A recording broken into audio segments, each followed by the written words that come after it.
Your own guards traded your life for a seat on the shuttle. Princess Evelyn Sale didn't grasp the words at first. The corridor around her lay in darkness. Smooth crystal walls were split from floor to ceiling. Palace alarms faltered in uneven bursts, like the fading pulse of a dying heart. Somewhere beyond the sealed doors, the royal aegis, the most elite protectors in the Vin ascendancy, had deserted their stations.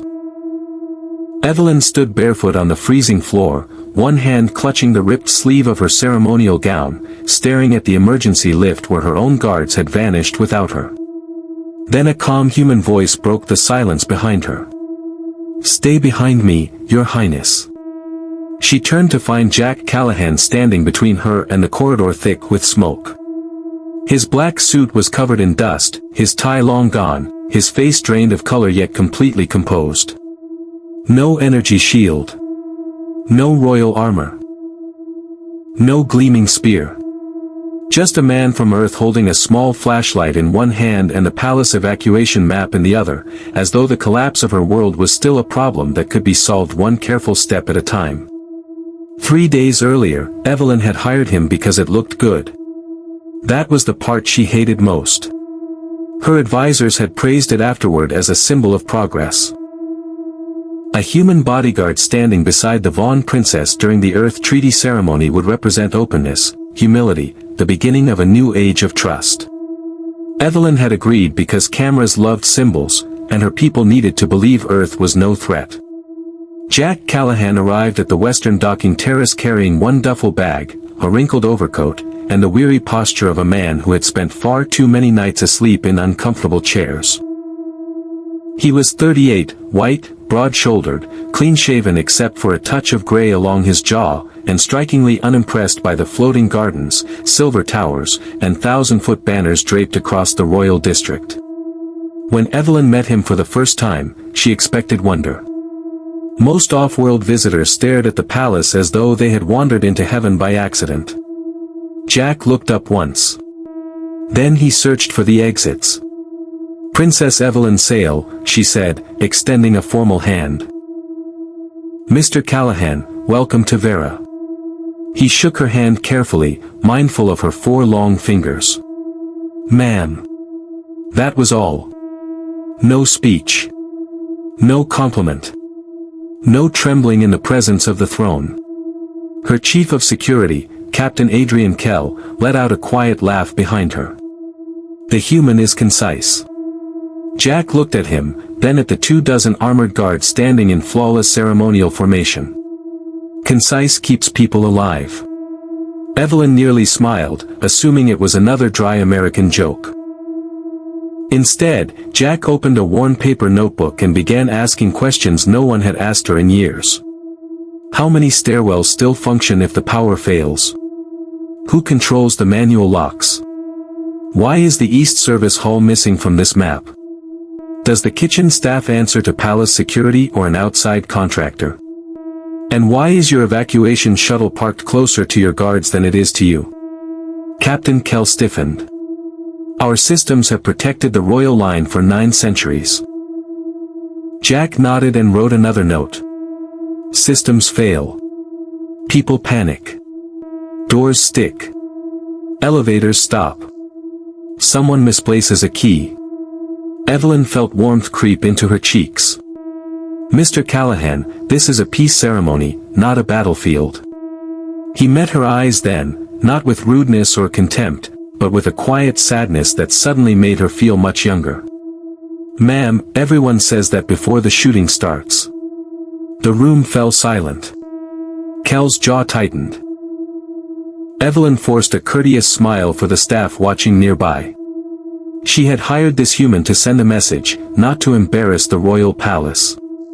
But as Jack returned to the map, tracing a forgotten service corridor with one ordinary finger, she noticed something she couldn't ignore. He wasn't trying to appear fearless.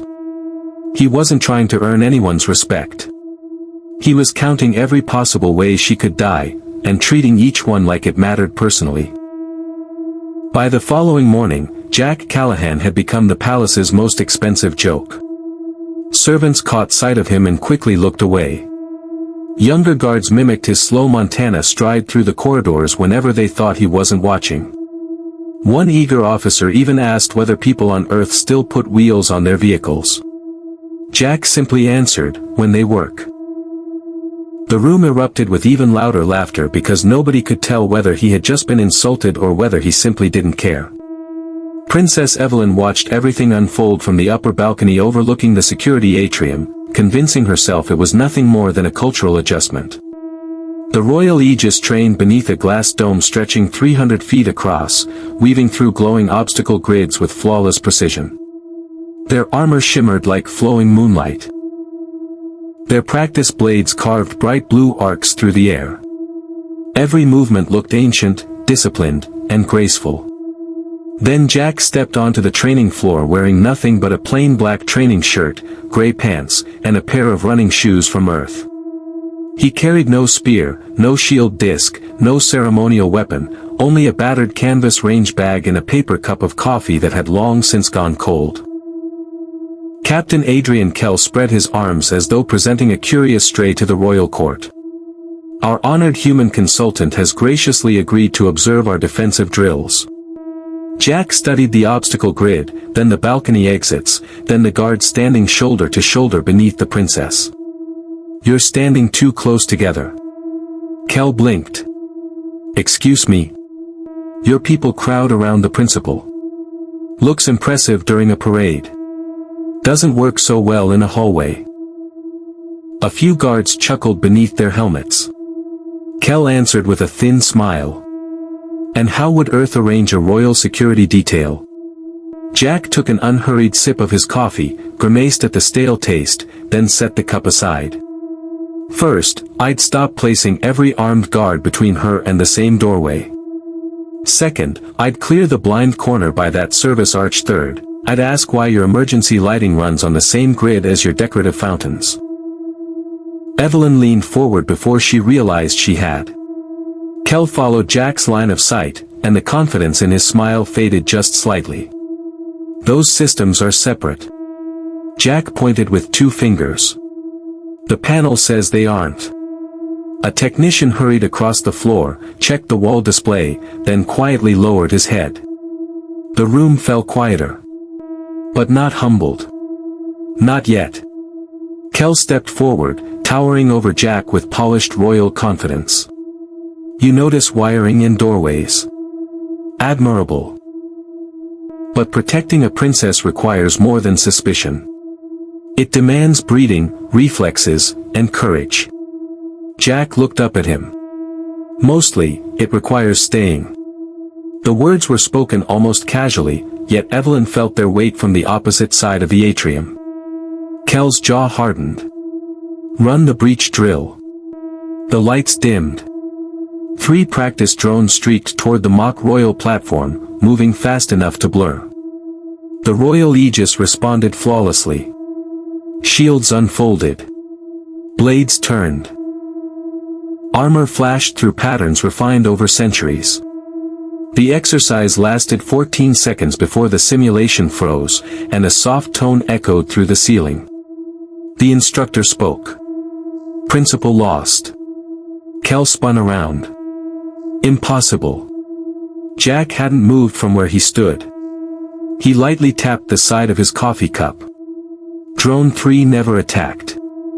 It pulled your right flank 6 feet out of position.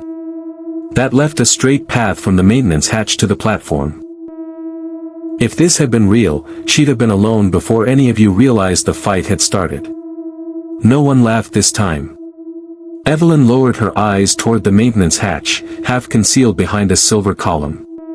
She had walked past it 1,000 times without ever seeing it. For the first time, the palace looked less like an unbreakable fortress and more like a stage set. Brilliant and flawless from the front. Empty behind the walls. Kell recovered with a sharp breath. A clever observation from a primitive mind. Jack picked up his bag. Primitive minds check the locks. He turned toward Evelyn and gave the slightest nod. Not a bow. Not a performance. Just a quiet acknowledgement that he had spotted another problem, and intended to keep it to himself until he understood it. Evelyn should have been offended by his bluntness. Instead, as the flawless guards returned to their flawless formation, she found herself watching the human who never stopped looking toward the exits. The treaty ceremony began with too much light. That was the first thing Jack noticed. The Grand Hall of Vera had been polished until every silver column reflected every face twice, while the ceiling shimmered with soft blue starfields designed to flatter the cameras. Musicians performed from a balcony above the western arch.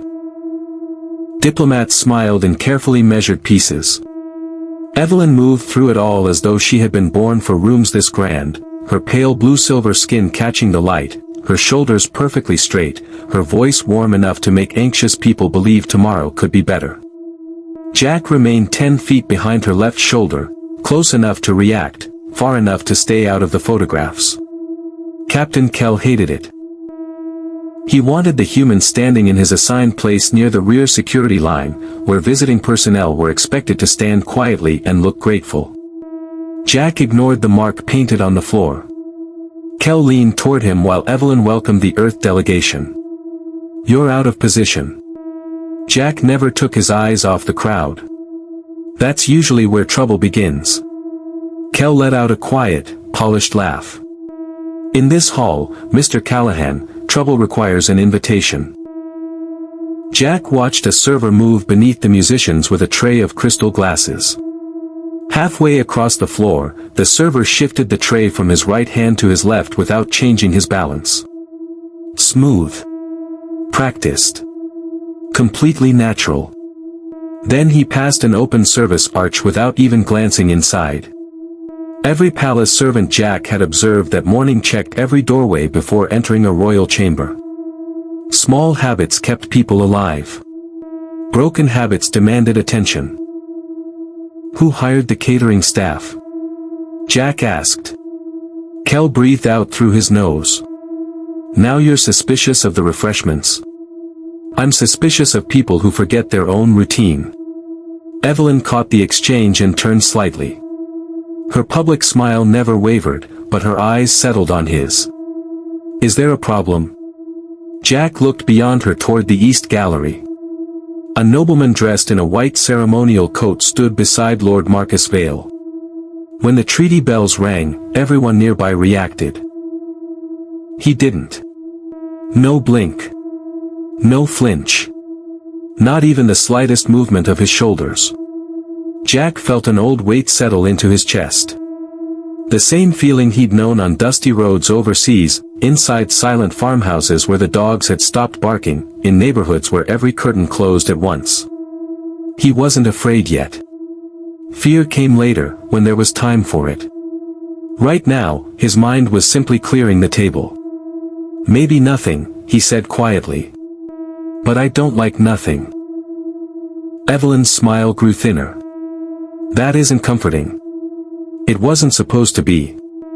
She held his gaze for another brief moment before turning back toward the council delegation as though nothing had happened. Jack respected that. Most people expected panic to announce itself dramatically so they'd know when to react. Evelyn was beginning to understand that real danger usually arrived looking perfectly ordinary. He slowly reached for his jacket and undid a button. A veering guard nearby noticed the movement and rested one hand on his energy baton. Jack didn't even look at him. "Relax," he said. "If I were the problem, you'd already be too late." The guard hesitated, unable to decide whether he'd just heard a warning or an insult. Across the hall, Lord Marcus lifted his glass toward Evelyn with the smile of an old family friend. Jack watched his fingers. Not the glass. Not the smile. The fingers.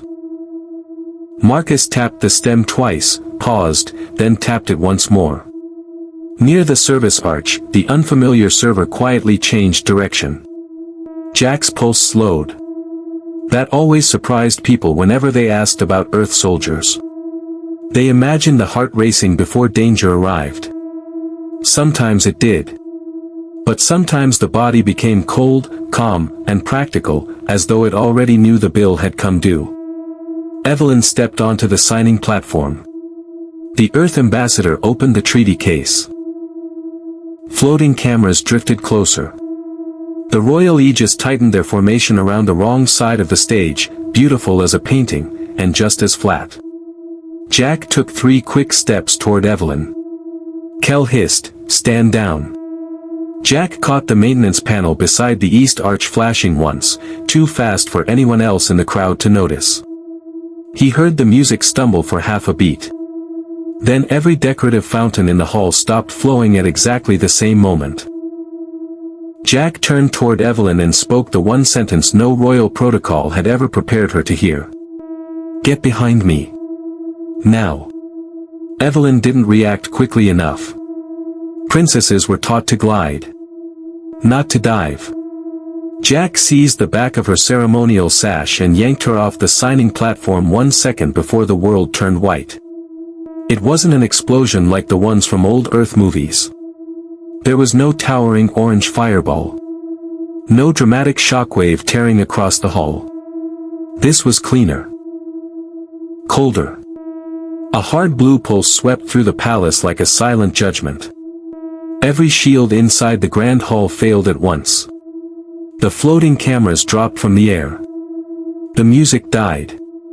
The royal drones dropped out of their perfect formations and crashed across the polished marble floor.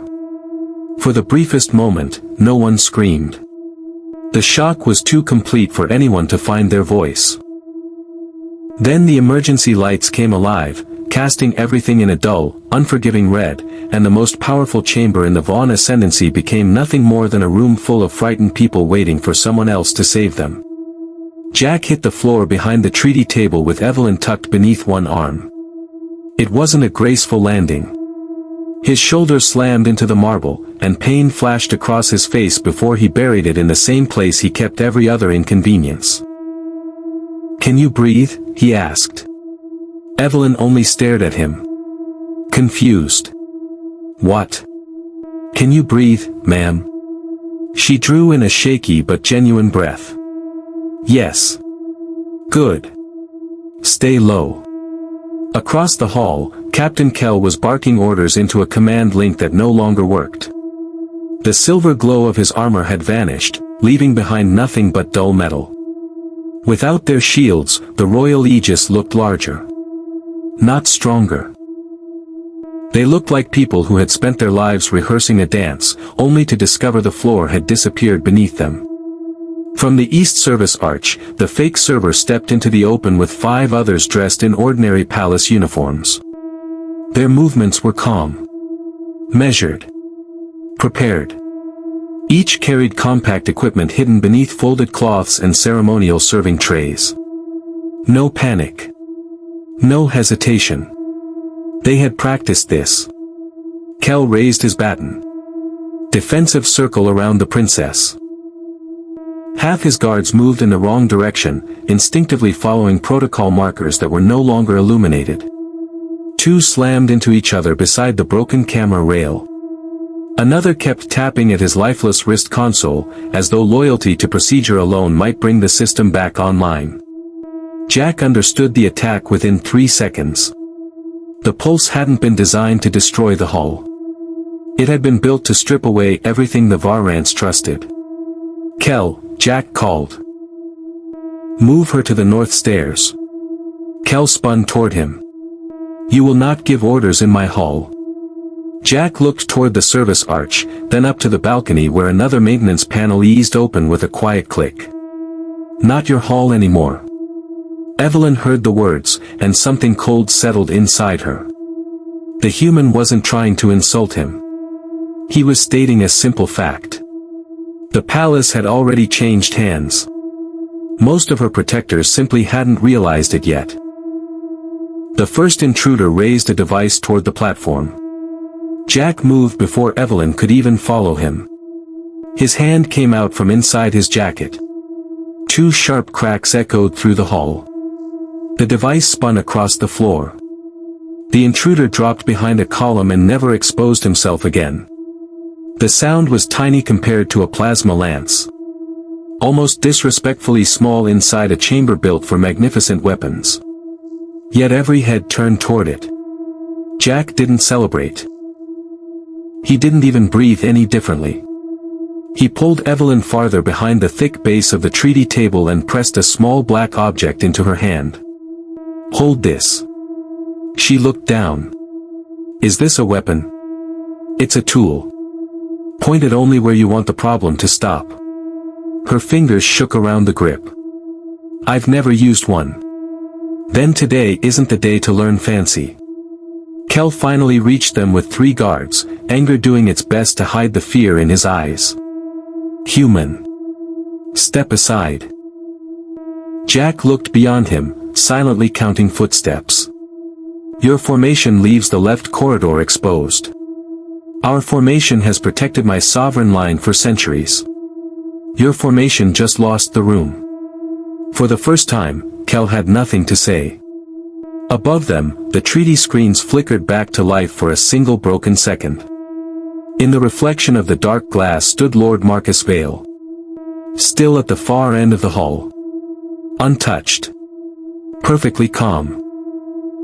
Watching Evelyn as though the chaos surrounding her was nothing more than a vote unfolding in his favor. Jack saw him. Evelyn saw Jack notice him. And in that single instant, she understood. This wasn't an attack on a ceremony. This wasn't an attack on the ceremony. It was an attack on her. For a single breath, Evelyn waited for Captain Kel to become the man his uniform had always promised. When she was a little girl, he had stood before the star throne with one hand resting on the royal crest, his voice carrying through the great hall while she stood beside her mother, believing every word he spoke. My life before the sovereign line. My shield before her shadow. My breath before her fear. Now those words echoed back to her as the emergency lights bathed his armor in crimson and the grand hall filled with smoke, shouting, and the collapse of every carefully rehearsed protocol. Kel looked toward the north stairwell. Then toward the private security corridor behind the royal platform, the one leading directly to the Royal Aegis evacuation shuttle. Jack recognized the calculation before Evelyn did. He had seen that look before. In boardrooms. In back alleys. In places where good intentions lasted only until people started fighting over the exits. Kel wasn't deciding how to save her. He was deciding how to survive without her. "Captain," Evelyn said, her voice cracking in a way she immediately hated. "Get the civilians out first. Then we move to the lower shelter." Kel never looked her in the eyes. "Your Highness, command integrity must be preserved." Jack stayed silent, but the muscles in his jaw shifted. Evelyn frowned. "What does that mean?" One of Kel's lieutenants answered without speaking. He began backing toward the security corridor. Another followed. Then another. Their boots moved quietly. Almost respectfully. As though abandoning someone could somehow become honorable if it was done in perfect formation. Kel lifted his chin. "If the Royal Aegis is captured here, the entire succession defense system collapses. I must extract my command staff and re-establish control from the shuttle." Evelyn stared at him. "I am the succession." Those words should have stopped him. They didn't. Kel offered the smallest bow of his entire career. "Perfect. Empty. You are compromised, Your Highness." Something inside her became utterly still. Around them, guests crouched behind overturned tables. Earth diplomats helped Vaughn clerks toward the side exits. The attackers continued closing off sections of the hall. No rushing. No shouting. They were completely confident that fear would do most of the work for them. Jack checked the small weapon in Evelyn's hands, gently adjusted the way she held it, and kept his voice calm. "Safety's off. Keep your finger straight until I tell you otherwise. You're doing fine."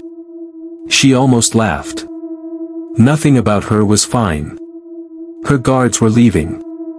Her uncle was watching. Her palace had gone blind. And the only person still speaking to her like she mattered was the human everyone had laughed at the day before. Kel turned toward Jack with sudden anger, as though his shame needed somewhere else to land. This is not your concern, Deathworlder. Jack met his eyes. There was no anger. No pride. Only quiet, exhausted disappointment. She hired me.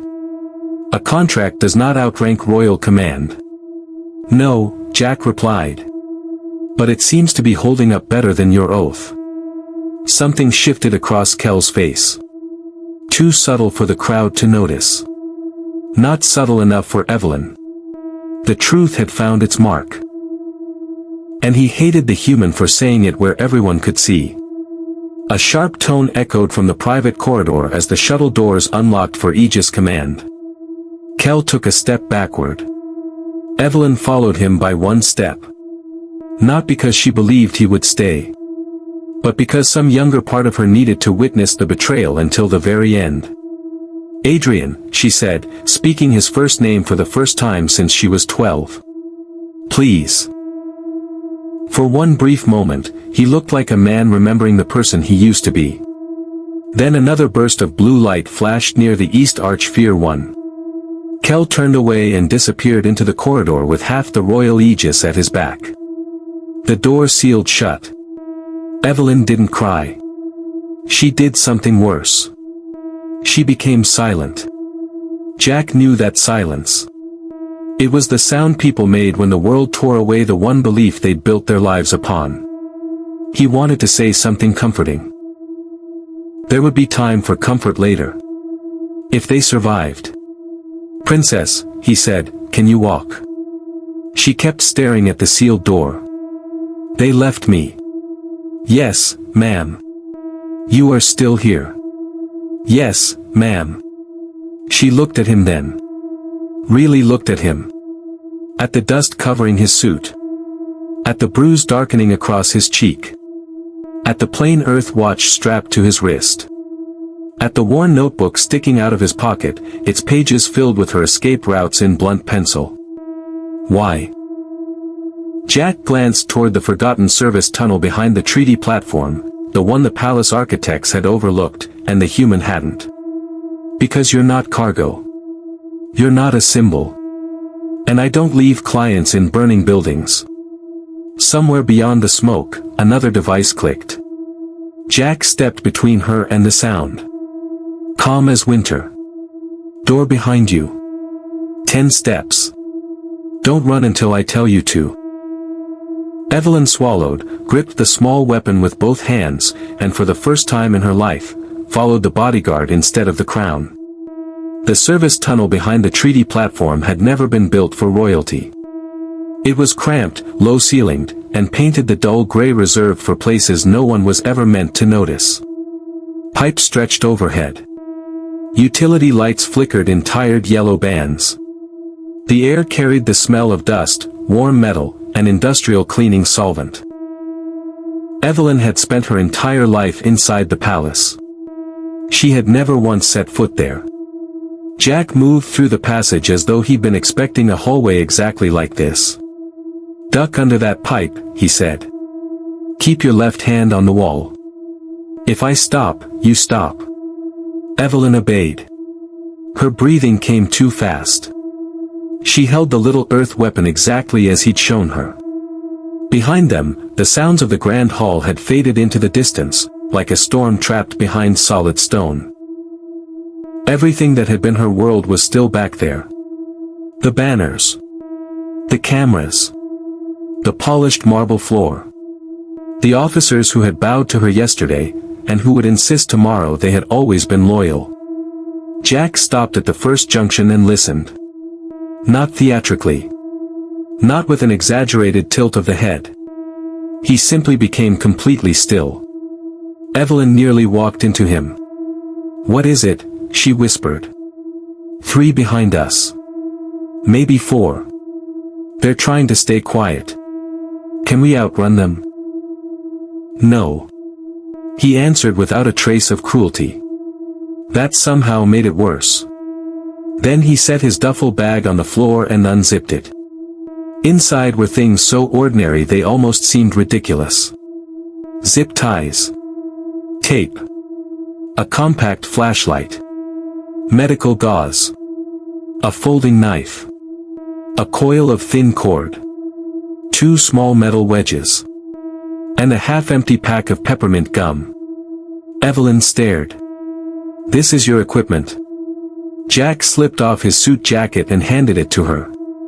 "Hold this. Mr. Callahan, Jack is fine. And yes. This is my equipment." He tore a strip from his shirt sleeve and wrapped it around a shallow cut on his forearm, tightening the knot with his teeth. For the first time, Evelyn noticed his hands weren't perfectly steady.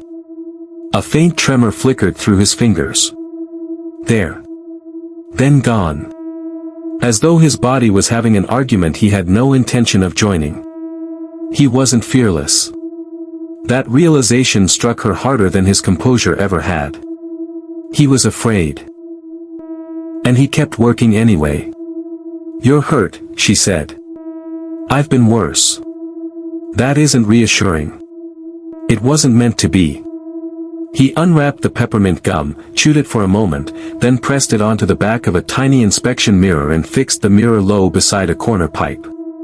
Next he wedged a service door halfway shut, stretched a loose cable across the corridor at ankle height, and emptied a wall-mounted fire suppression canister until a slow white cloud drifted across the floor. Nothing about it looked heroic. Nothing looked sophisticated. It looked as though a janitor had lost an argument with a hardware store. Evelyn watched in confusion. "You're setting traps. I'm making decisions for them." He switched off the flashlight and pointed farther down the corridor. "They think this tunnel is a straight line. I want them to keep believing that until it starts costing them time. You learned this on Earth." Jack paused just long enough for an old memory to cross his face. Snow. Bad roads. A radio call that never came. A friend whose name he still refused to speak aloud.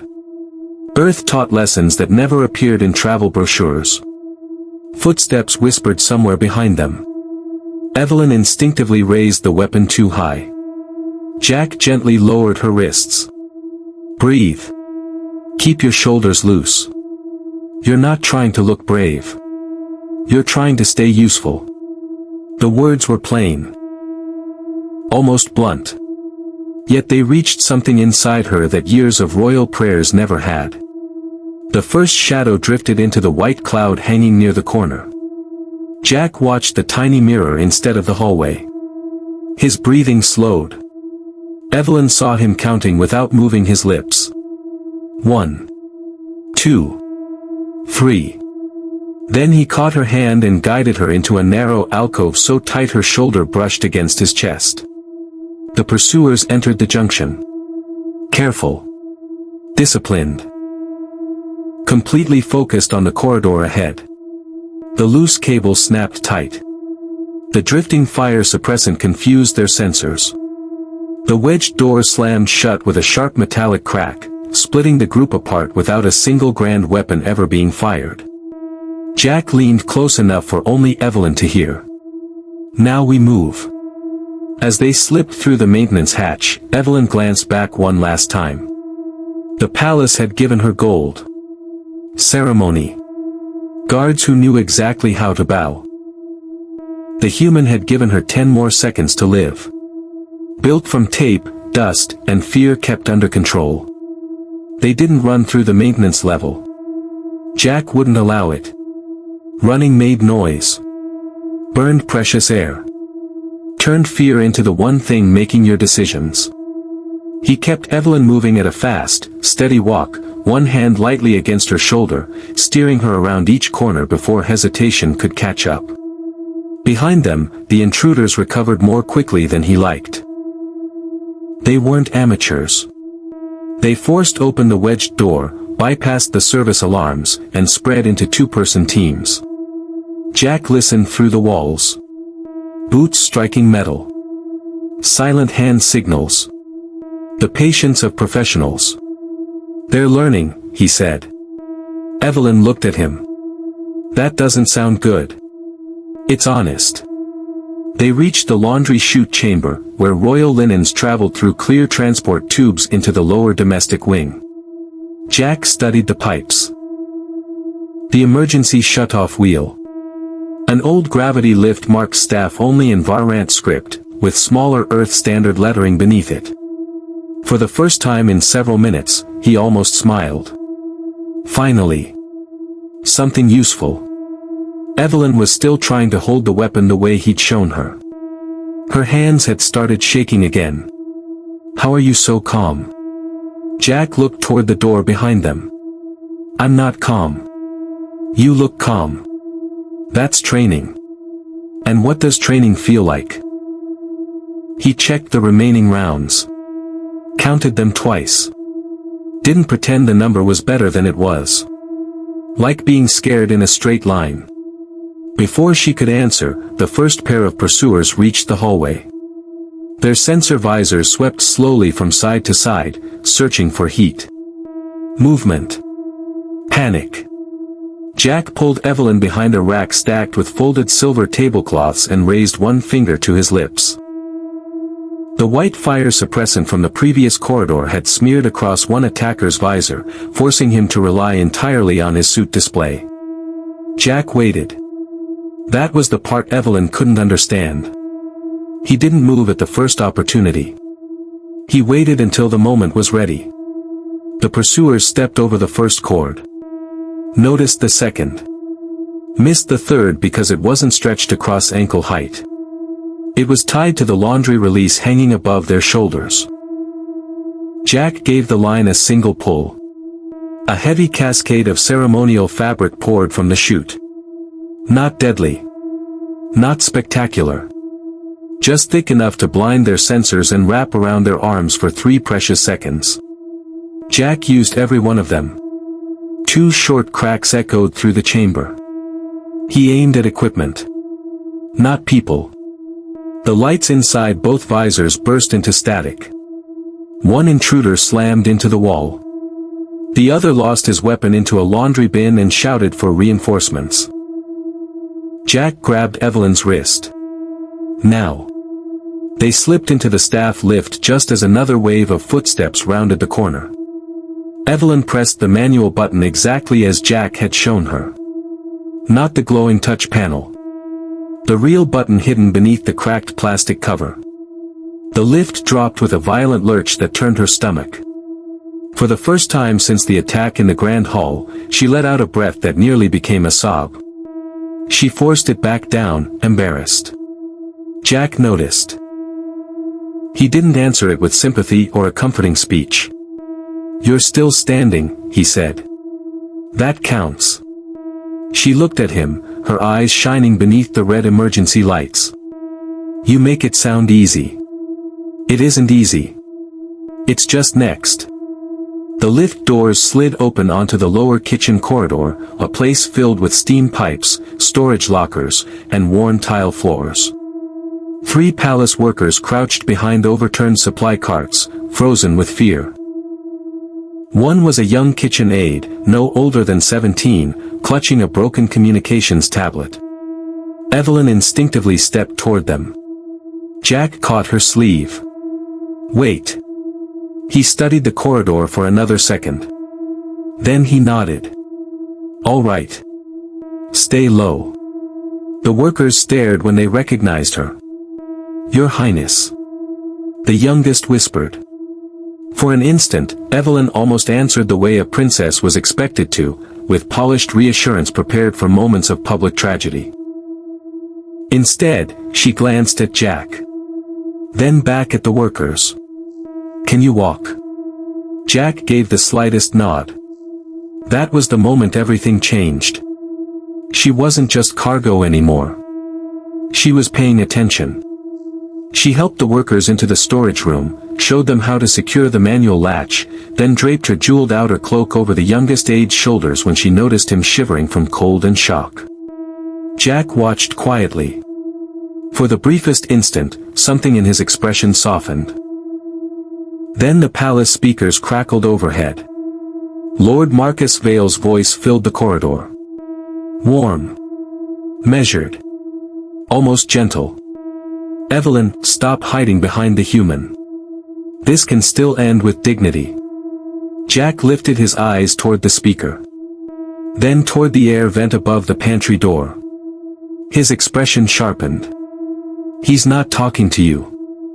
Evelyn froze. Then who is he talking to? Jack slowly raised his weapon toward the ceiling, listening to the faint scrape of metal somewhere above them. The people he sent through the walls. The vent over the pantry door scraped again. Soft enough that Evelyn never would have noticed it before today. Jack noticed. He stepped backward, rested 2 fingers lightly against her shoulder, and guided her behind the heavy steel prep counter without taking his eyes off the vent. The palace workers huddled inside the storage room behind the locked manual door, breathing through trembling hands as though they could disappear if they stayed quiet enough. Marcus continued speaking through the overhead system, his voice as smooth as warm tea. You were always sentimental, Evelyn. That was your weakness. You saw Earth as a partner. I saw it as an infection wearing a suit. Evelyn stared at the speaker grill as though it had suddenly become alive. You did all this. For politics? Marcus released a quiet sigh. It sounded almost fatherly. That somehow made it worse. I did it for survival. Our bloodline has ruled because we never placed our trust in unstable species from unstable worlds. Jack quietly reached toward the industrial stove, turning the gas knobs without striking a flame. A thin hiss spread through the kitchen as vapor slowly filled the room. Evelyn noticed every movement. She didn't ask why. Not yet. She was beginning to understand the value of silence. The royal aegis ran because you paid them, she said. Her voice trembled. It didn't break. Not all of them, Marcus replied. Some only needed permission to become what they already were. That wounded her more deeply than the pulse. More than the alarms. More than watching Captain Kell walk away. Jack saw it happen. He watched the truth settle inside her. He watched the princess grow 10 years older in a single breath. Back on Earth, he'd seen that same expression after house fires. Hospital visits. Folded flags. Divorce papers left on kitchen tables. It was the face people wore when the world hadn't merely hurt them, it had corrected them. The vent cover shifted. Jack slowly raised one hand, palm lowered, signaling everyone to stay down. Evelyn whispered, "What is he waiting for?" Line of sight, Jack said quietly. He wants you talking. He wants your head up. Why? Because it's easier to hit a target when someone else keeps it distracted. The vent cover dropped onto the tile with a sharp metallic clatter. No one screamed. Jack had chosen well. Fear had finally become discipline. A shadow shifted inside the duct. Jack snatched up a metal serving tray and hurled it across the kitchen. It slammed into the far wall with a loud, ringing crash. The figure in the vent instinctively turned toward the noise. Jack pulled Evelyn with him, cutting through the drifting vapor into the narrow space beside the walk-in freezer. Not inside it. Into the cramped gap between its outer wall and a stack of supply crates. He nudged the half-door shut with his foot. Cold air sinks, he whispered. The vapor follows it. Their sensors will lock onto the freezer first. Evelyn stared at him. You think of everything. Jack gave the slightest shake of his head. No.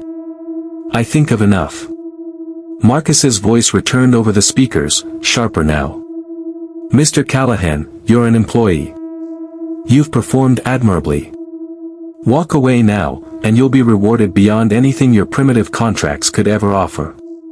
Jack leaned against one of the crates, checked the cut on his forearm, then glanced at the corridor's reflection in a dented metal pan. Tell him I'm thinking about it, he murmured. Evelyn blinked. What? He needs to believe I'm greedy. She hesitated, then raised her voice.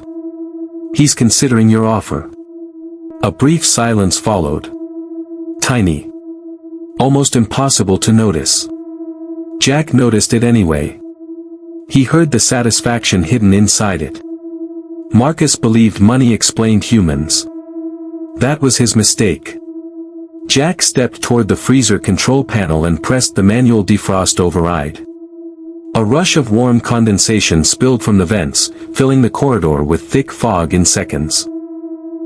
"When I tap your wrist twice," he whispered, "we move." "Where?" "The old throne stairs. You said the coronation chamber has a broadcast dais." "It does. But it's above us." "Good." He looked up. People watching below rarely think to look above. Marcus laughed through the speakers. "You see, Evelyn.